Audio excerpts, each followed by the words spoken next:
Good morning. This is Mission Control Houston. Thank you for joining us for today's ISS update this Monday, September 26th.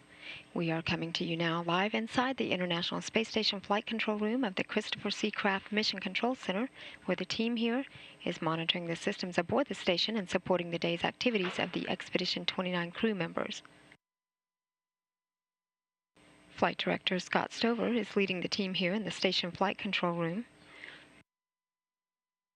with seen here in the blue shirt on the right-hand side of your screen with Josh Matthew there next to him, who is serving as Capcom, relaying all ground messages up to the crew. Aboard the orbiting complex, Station Commander Mike Fossum and Flight Engineer Satoshi Furukawa and Sergei Volkov are kicking off their second week aboard the orbiting complex as the Expedition 29 crew.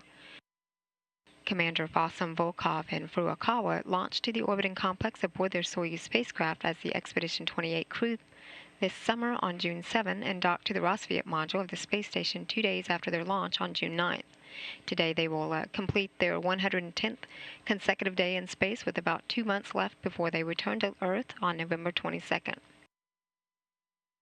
Meanwhile, astronaut Dan Burbank and cosmonauts Anton Shkaplerov and Anatoly Ivanishin are scheduled to join the crew of 3 there on the space station after their launch on November 14 to make up the full crew and complete the mission of Expedition 29. The space station with its 3 crew members on board are now flying at an altitude of about 238 statute miles and has just made its way across the South Atlantic Ocean, passing just under the tip of South Africa and Madagascar, now taking a northeastern track over the Indian Ocean and eventually across West Australia. On orbit, the expedition crew members continue to conduct research that takes advantage of their microgravity environment to learn more about the human body, biology, physics, and materials. The crew also continues the maintenance and upkeep of their home away from home.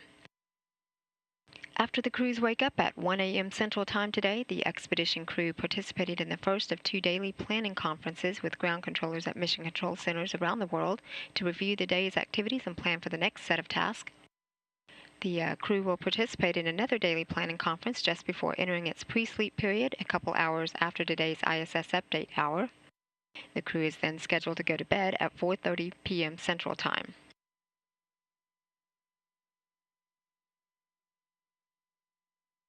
During today's ISS Update hour, Commander Mike Fossum will perform a camera checkout of an ongoing binary colloidal alloy experiment that looks at crystal growth suspended in liquid for improvements in manufacturing products.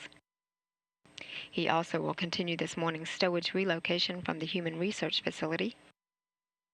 Flight engineer Satoshi Furukawa will be participating in an hour-long workout on the station's stationary bicycle.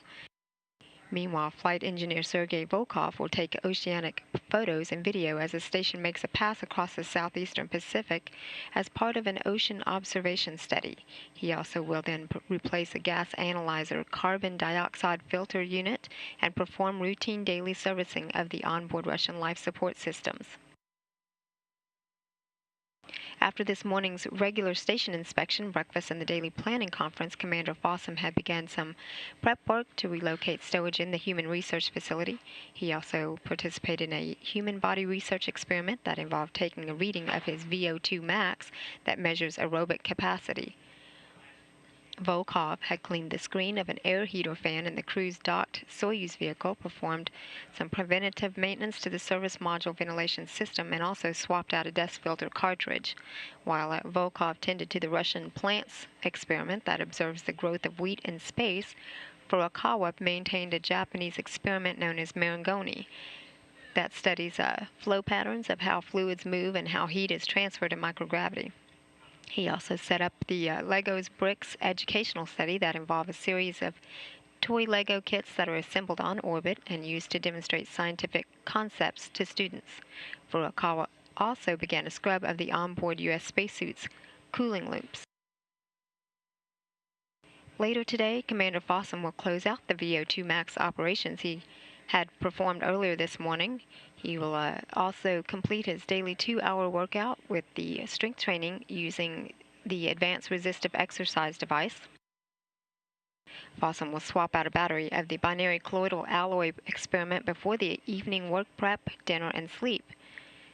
Meanwhile, Sergei Volkov will provide an update on the station's inventory management system, exercise, and also refill the water tank of the Russian plant's experiment.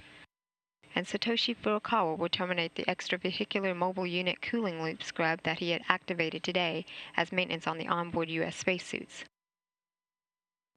Meanwhile, back on Earth, the second half of the Expedition 29 crew, astronauts Dan Burbank, Anton Shkaplerov, and Anatoly Ivanishin, who are scheduled to launch from Baikonur in Kazakhstan in less than 2 months on November 14, have begun their final flow of preparations to join crewmates there aboard the International Space Station. This is Mission Control Houston.